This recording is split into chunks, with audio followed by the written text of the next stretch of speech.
Salut tout le monde, le mercato a fermé ses portes là il y a même pas une semaine. C'est l'occasion pour nous de faire une petite rentrée des classes là et de tranquillement attribuer des notes au directeur sportif de Ligue 1. Non voilà, on va faire une sorte de petit bilan du mercato en Ligue 1 on va parler de 6 clubs classés selon 3 thématiques que vous découvrirez juste après. Voilà, pour essayer de juger de faire une espèce de classement et d'attribuer un adjectif à ces mercatos, j'ai pris en compte plusieurs arguments, comme la balance transfert par exemple, les besoins renforcés ou non, les joueurs, enfin, genre, évidemment hein, la qualité des joueurs qui arrivent. Et j'ai essayé de pas trop prendre en compte les premiers matchs là, de Ligue 1, même si forcément, même inconsciemment, ça rentre dans le crâne. Donc voilà. On va démarrer tout de suite avec la première thématique, les mercatos top. Les top mercatos en Ligue 1, forcément obligé de parler de mon Olympique de Marseille. Euh, tu, euh, voilà, j'ai la petite fiche hein, sous les yeux pour pas dire de bêtises, mais tu reconstruis un effectif, hein, clairement. Tu te sépares de plusieurs joueurs qui ont déçu. Ismail Assar, Vitinha, même si Vitinha la clause a baissé. Iliman Ndiaye, au bout d'une seule saison, tu le fais repartir pour quasi le même prix. Klaus, tu te sépares aussi de. Enfin, il y a Gigo Onay aussi, et Gay, et puis bon, à ma vie, je le compte même plus.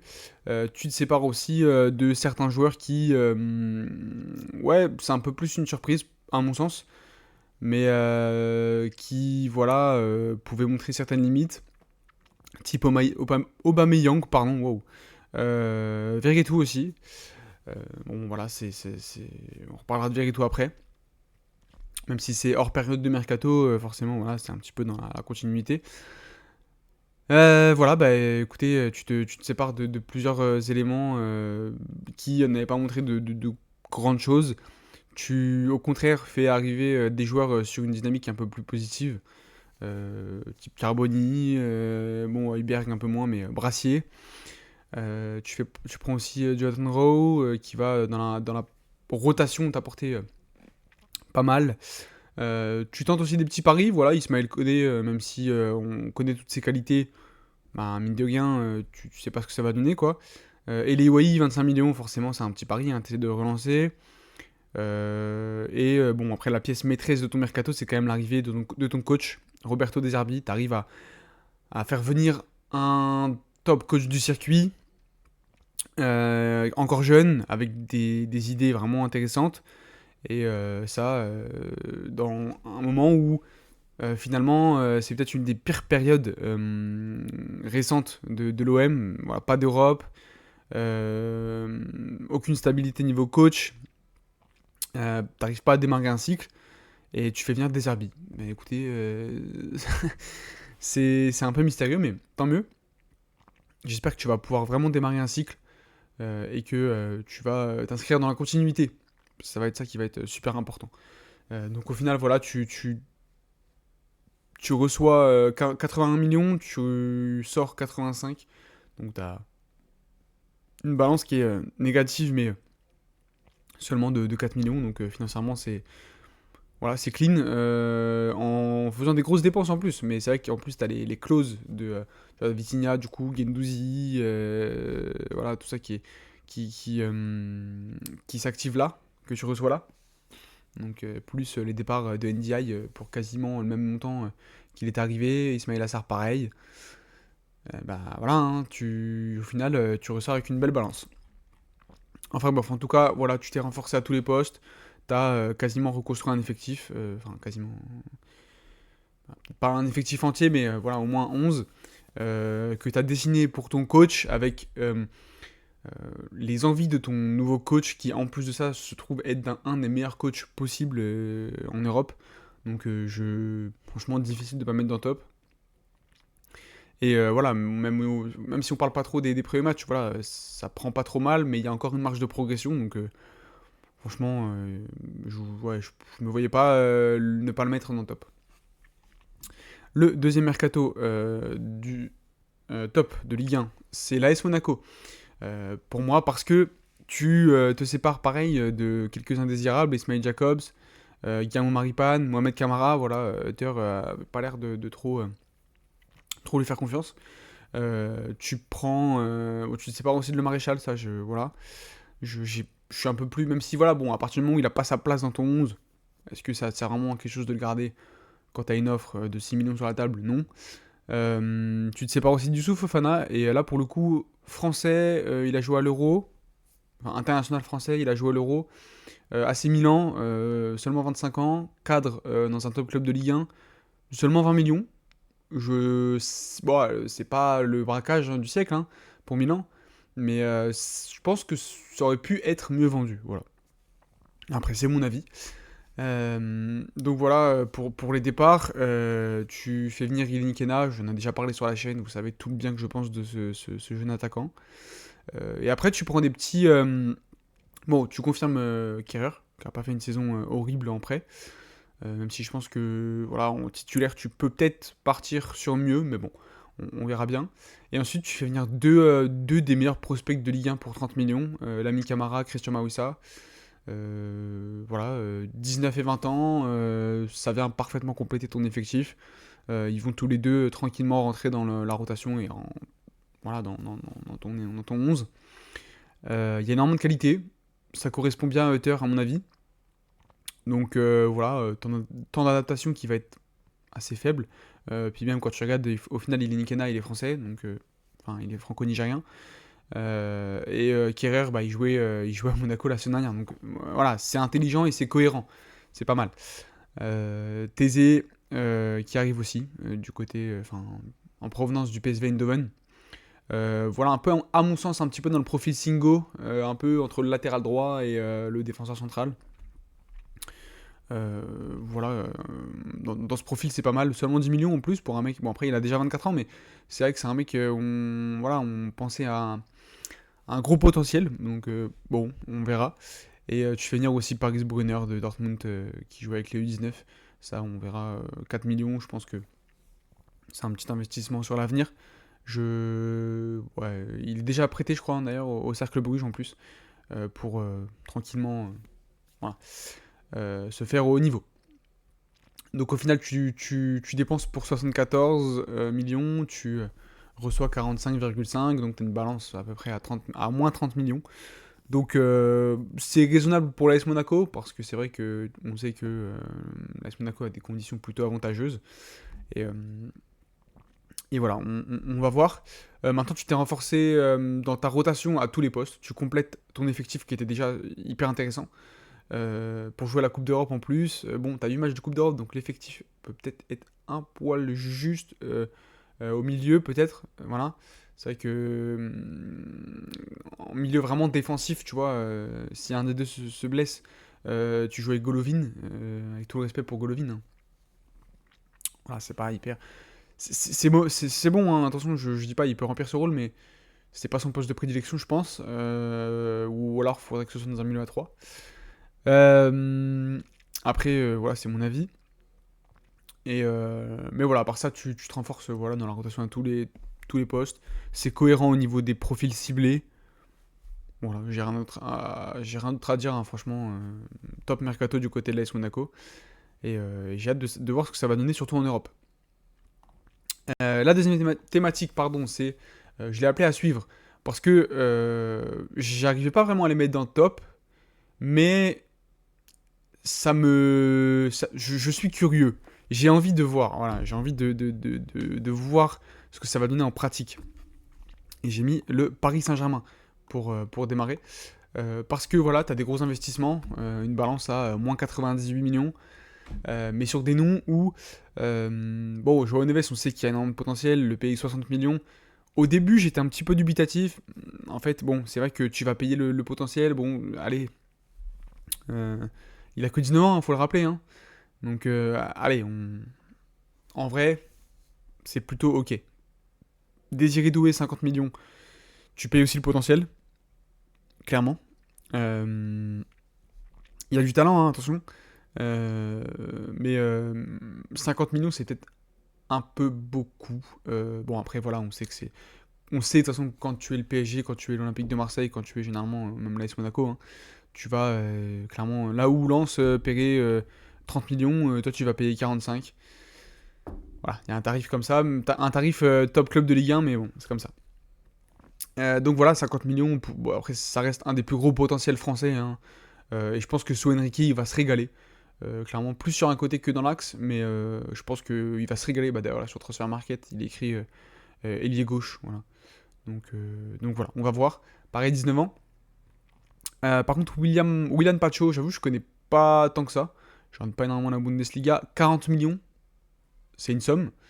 Bon, apparemment, il a du potentiel. C'est un défenseur moderne qui correspond un peu au jeu d'Enrique. Donc, bon, pourquoi pas, on va voir. Et Matvei Safonov, 20 millions, 25 ans, gardien Krasnodar. Je sais pas pourquoi ils ont été foutre 20 millions alors qu'à Tenias, il y a déjà des gardiens au club. Donc, ouais, voilà. C'est là où. Petite question.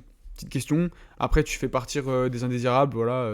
Ekitike, Ugarte, le refourguer 50 millions, c'est un miracle. Au vu du peu d'amour que lui porte Enrique, voilà, 50 millions, c'est un miracle, hein. Ekitike, 16-5. Solaire, tu t'arrives aussi à le faire partir. Mouki, il est en prêt. Renato Sanchez aussi, pareil, tu arrives à l'exfiltrer. Juan Bernat aussi. Donc, mine de rien, tu arrives à exfiltrer tes indésirables. Bon, bah, Kylian Mbappé, forcément, hein. Je pense que tu vas perdre un gros total but, mais tu peux peut-être le compenser avec un total collectif. Voilà, que Enrique a l'air Ouais, ça a l'air de plutôt bien marcher pour le moment. Donc on verra bien. Après ça, voilà, niveau départ, t'as les 100 clubs, hein, Le Tellier, Rico, Navas, Kurzawa. Donc voilà, des petits jeunes aussi qui partent avec Noah Lemina, Michou, Garbi. Après, bon, voilà. Un peu plus étonné de la vente de Danilo Pereira, 5 millions, c'est vrai, parce que c'est vrai que c'était un petit peu ton soldat. Alors oui, c'est pas le défenseur ultra moderne, etc. Mais c'était un petit peu ton soldat, donc voilà, après peut-être qu'il a voulu aller prendre un chèque en Arabie Saoudite, je sais pas, mais un peu plus étonné de ça. Donc ouais, j'ai envie de voir ce que ça va donner en fait. Si Pacho, vraiment, ça va être à la hauteur des 40 millions, si Safonov, ça va vraiment jouer. Enfin oui, il jouera, mais est-ce que, pareil, 20 millions, c'est une somme, hein. Désiré Doué, est-ce que ça va complètement exploser? Joao Neves, pareil, ou est-ce que ça va flop? Ouais, ça devrait réussir quand même, hein, surtout en Ligue 1. Maintenant, c'est en Ligue des Champions qu'on va les attendre, comme d'habitude. Donc voilà. Le deuxième club que je vais beaucoup suivre cette saison, je pense, c'est le Racing Club Strasbourg-Alsace, parce que le mercato m'intéresse. Alors, t'as aucune rentrée d'argent, c'est que des transferts libres. Deminguet, c'est un prêt, pardon, mais voilà. Aoulou, Nordin Kandil, Lucas Perrin, Gilbert, Ibrahima Sissoko, c'est que des transferts libres.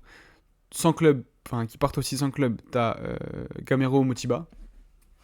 Donc tu prends littéralement zéro en fait sur ton mercato, c'est super drôle. Bon après on sait que voilà avec Bluebird et tout, voilà. T'as de l'argent qui arrive, mais zéro de rentrée pour 16 départs. Voilà. T'as un nouveau coach aussi avec Liam Rosner. On va voir ce que ça va donner. Franchement, je connais pas du tout, donc je vais pas me permettre de balancer des avis au hasard. Et au niveau arrivé, du coup, tu dépenses pour 55 millions, mais des arrivées qui, à mon sens, peuvent être super intéressantes. Diego Moreira, il n'y avait pas que du négatif à Lyon, voilà, 2 millions seulement. Il n'y avait pas que du négatif à Lyon, même si c'est pas exceptionnel, on va voir, hein, mais dans la rotation, je pense que ça peut faire le taf. Tu prends Oscar Pereira, 5 millions 2, je sais pas du tout ce que ça donne, ça vient de l'Atlético Nacional, pardon, en Colombie. Yoni Gomis, pareil, du Havre, je connais pas, mais pareil, tu le payes 2 millions, donc c'est que il doit avoir quelque chose. Enfin, du moins que les dirigeants strasbourgeois ont vu quelque chose. Et après, voilà, on rentre un petit peu plus dans le concret avec Félix Le Maréchal, 6 millions. Moi, je lui trouve pas mal de potentiel à Félix Le Maréchal. J'aime bien. Le peu qu'on a pu voir à Monaco, ça m'a semblé plutôt intéressant. Est-ce que c'est assez pour jouer l'Europe en Ligue 1? Je ne sais pas, mais il y a quelques petits trucs qui m'intéressent pas mal. Et dans un rôle d'un milieu de terrain qui va se projeter, qui va... ouais, un milieu de terrain offensif, mais pas, pas le second attaquant, vraiment un milieu de terrain offensif, un 10. Pourquoi pas? Pourquoi pas? Guéladoué au poste de latéral droit, seulement 6 millions, c'est pas énorme, alors qu'on a vu qu'il y avait du potentiel. Et Ouais, 6 millions. Bon, après, je dis pas que c'est le crack intergénérationnel, attention au nouveau Kyle Walker, je sais pas quoi. Mais il y a du potentiel. C'est un club potentiellement rival. 6 millions, c'est pas énorme. Donc, belle prise, plutôt belle prise du côté de Strasbourg.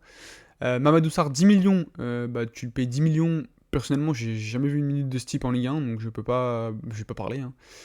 Apparemment, de ce que j'ai lu, même de ce que j'ai entendu, Zach Nani, tout ça, il y a du potentiel. Est-ce que je vais vraiment te citer en source Zach Nani? Oui. Après, bon, c'est vrai qu'il suit quand même pas mal l'OL. Voilà. Voilà.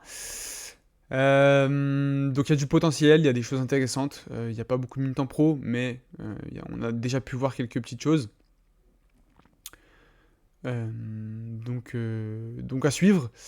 Sébastien Nazi, 22 ans, qui nous vient tout droit d'Allsvenskan en Suède. Bah c'est simple, de ce que j'ai lu, bah pareil, je vais pas faire le menteur, hein, mais de ce que j'ai lu, c'était le meilleur joueur de Ligue suédoise, voilà. Meilleur joueur de Malmö, pardon. Un joueur hyper polyvalent, il peut très bien jouer latéral hyper offensif à gauche, milieu droit 10, 8, faux 9. Donc c'est vraiment intéressant pour Rosnior d'avoir un joueur comme ça. Il s'est déjà illustré contre Lyon. Il y a quelques petites phases intéressantes. Gros QI foot, je trouve, moi, du peu que j'ai pu voir, gros QI foot. Le sens du placement, du déplacement, j'aime vraiment bien. Et on va suivre ça. C'est Koumara devant qui arrive pour 12 millions. Le plus gros transfert de ce mercato pour Strasbourg. Il te fallait un attaquant, clairement. Tu as plusieurs départs à ce poste-là. Donc ouais, j'ai l'impression que ça fait tellement longtemps qu'on entend parler de lui que j'ai l'impression qu'il a 27 ans, le poteau. Non, 22 ans, il y a une petite marge de progression quand même, j'ai l'impression, sur ce que je peux voir. Mais maintenant, c'est quand même hyper intéressant dans la prise de profondeur, même dans le jeu, hein, c'est très intéressant. Il va scorer un petit peu, à mon avis, en Ligue 1. Et peut-être enfin vraiment complètement pété. Donc voilà, pour la rubrique à suivre. On passe à la dernière rubrique. Bon, la plus négative, le flop.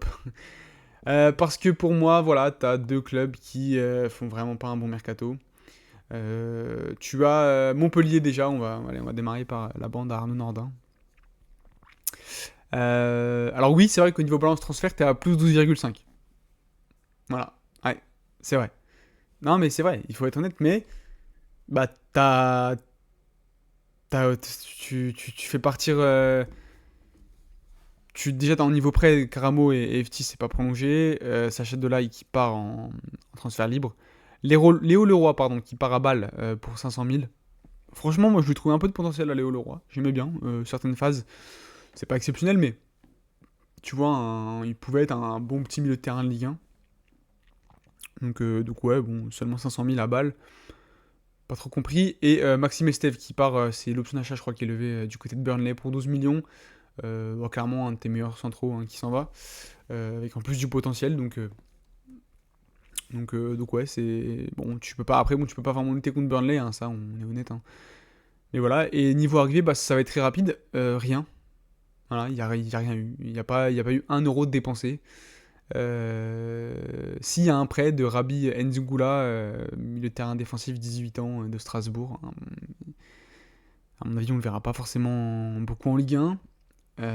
Et tu fais monter Othman Mahama officiellement là, de Montpellier B. Donc, enfin, de ta réserve, quoi. Donc, ouais, c'est bizarre. Et attention à Montpellier, ça peut vraiment sentir la saison bizarre. Parce que tu restes un petit peu dans ce... les dernières saisons de Montpellier, c'est pas nul, hein. Il y a du positif, je dis pas. Maintenant, c'est pas non plus exceptionnel. Donc, en fait, tu restes un petit peu dans ton ouais, ça va tenir. Et tu fais partir un ou deux éléments. Et puis, tu te dis un ou deux bons éléments. Et tu te dis ouais, c'est bon, on a de la marge, ça va tenir. Et en fait, bah, tu te retrouves, tu te retrouves 17ème à 10 journées de la fin. Et bah là, ça sent un peu les fesses. Hein. Ça sent bizarre. Donc ouais, pas hyper optimiste pour Montpellier. Voilà, après, on verra bien. On va pas les enterrer non plus trop tôt parce qu'il y a quand même une bonne base. T'as des joueurs en plus qui peuvent te faire des divs dans des matchs importants sur quasi rien, type Savanier par exemple. Donc ouais, on va voir ça. Et enfin, le dernier flop, bah, vous vous doutez, hein, bien sûr, c'est l'Olympique lyonnais. Parce que, voilà, tu as une balance à moins 109 millions, 38 euros de rentrée et 147 de départ. Euh, comment dire. Déjà au niveau départ, bah clairement, t'as vendu O'Brien 19,5, t'as vendu Skelly Alvero 4,75, et en fait à partir de là, tu savais que tu devais vendre je sais plus le nom, mais l'organisme là qui contrôle la DNCG, voilà, pardon. Et donc du coup, tout le monde était à vendre littéralement, peu importe qui, il y avait une offre, ça dégageait. Mamadou Sarr, du coup, on a fait les frais à 10 millions, et Mama Baldé 4,5 millions du côté de Brest. Bon, ça, c'est vrai que Baldé, il y avait pas mal d'offensifs, et Baldé, c'était pas non plus exceptionnel. Donc ouais, Enrique Silva qui part sans club, mais bon, ça, on s'en fout. Euh, Mohamed El Arouche qui part du côté de Botafogo. Alors ça, c'est petite... voilà, hein, hein, petit transfert clin d'œil. Amissar qui part aussi en prêt, ça c'est pas mal du côté de l'Hellas Vérone, parce que c'est vrai qu'il a absolument rien montré. Et il part en prêt avec une option d'achat, si je dis pas de bêtises. Et rien que déjà enlever son salaire, t'économises pour un joueur, pour un poids mort dans ton effectif. Aurel Mangala, pareil, après avec option d'achat à 40 millions. Petit transfert clin d'œil pour notre bon vieux John Textor. Ouais. Bon, au niveau des départs, c'est vrai que tu as exfiltré un petit peu quelques-uns de tes poids morts, tes flops, hein, clairement. Et même Madrielson, voilà, qui part en prêt, il y a une option d'achat, je crois aussi, et Le Penant aussi. Le Penant, option d'achat à 4,5 millions du côté de Nantes. Je trouve ça un poil faible, parce qu'il est quand même international espoir, 21 ans, bon, on verra. Mais, euh, mais ouais, bon, voilà, côté départ, côté Lyon. Et côté arrivée, du coup, ben, tu as des grosses arrivées. Wilfried Zaha, déjà en prêt, de 3 millions, ça c'est pas mal, ça s'est fait là dans les dernières heures du mercato. Ça c'est pas mal, tu renforces ton attaque clairement. Même si c'est pas hyper régulier, t'as vraiment un joueur qui va scorer, un joueur qui a de l'expérience en plus. Pour jouer l'Europe, ça va être intéressant. Warmed Omari aussi en prêt. Alors ça a tout du panic boy parce que t'as plus de tu te retrouves au fait dernier jour du mercato, t'as plus de défenseurs centraux. Enfin, t'en as deux ou trois. Bon, je pense pas que ce soit un titulaire indiscutable, et je pense pas que le prêt sera. Enfin, on verra après si c'est fructueux, pourquoi pas. Mais je pense que c'était pas la première idée côté lyonnais. Mama Baldé du coup qui arrive mais qui s'en va. Tanner Tessman qu'on a vu pas mal au JO pour les États-Unis, qui arrive de Venise pour 6 millions. Je sais pas, j'ai jamais vu une minute de ce type. Vite fait au JO, mais bon, c'est pas assez pour se faire un avis. Apparemment c'est pas mal au milieu, donc pourquoi pas. Un rôle assez défensif.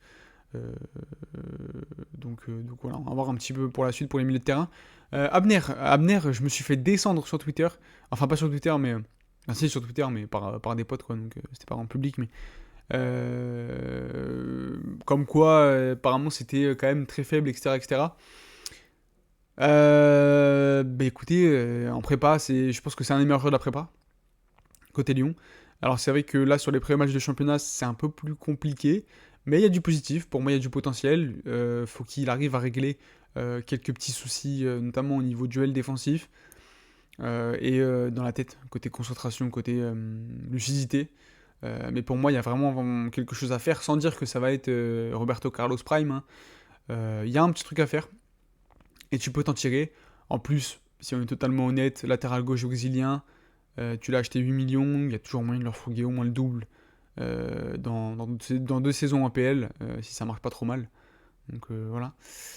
Miko Tadze 18 millions 5. Attention à la NDI, attention à l'histoire à la NDI. Parce que là, oui, voilà, l'amour du club, 6-9, nanana.